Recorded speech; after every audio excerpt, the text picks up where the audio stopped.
Sumqayıt şəhərində 8 noyabr Zəfər günü münasibətilə bir sıra silsilə tədbirlər keçirilib. Gün ərzində şəhərin müxtəlif ərazilərində şəhidlərin xatirəsinə həsr olmuş anım mərasimləri, yürüşlər, sərgilər, vətənpərvərlik mövzusunda görüşlər təşkil olunub. Axşam saatlarında isə Zəfər gününə həsr olunan möhtəşəm bayram konserti ilə tədbirlər davam etdirilib. Konsert proqramında Sumqayıt şəhər İcra Hakimiyyətinin başçısı Zakir Fərəcov, hüquq mühafizə orqanlarının rəhbərləri, şəhid ailələri, müharibə iştirakçıları, qazilər, həmçinin minlərlə şəhər sakini iştirak edib. Xalqımızın 44 günlük vətən müharibəsində qazandığı möhtəşəm qələbə Azərbaycan tarixinin ən parlaq səhifələrindən biridir. Ali Baş Komandan Prezident İlham Əliyevin rəhbərliyi, Azərbaycan ordusunun şücaəti və xalqın birliyi sayəsində torpaqlarımız işğaldan azad olunub.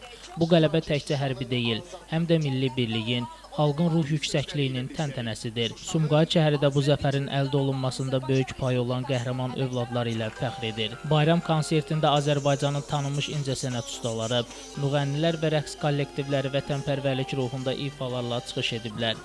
Səhnədə təqdim olunan musiqi nömrələri, videoçarxlar və işıq effektləri tədbirə xüsusi ab-hava qatıb. Sonda Sumqayıt səmasının üzərində möhtəşəm atəşfəşanlıq təşkil olunub. Beləliklə Sumqayıtda Zəfər günü münasibətilə keçirilən tədbirlər bir daha xalqımızın birliyini, qəhrəman övladlarımızın xatirəsinə olan ehtiramını və Azərbaycan ordusunun qazandığı qələbənin əbədiliyini nümayiş etdirib. Şəmistan Fikrətli, Elbrus İsmailov, Bugün informasiya proqramı üçün.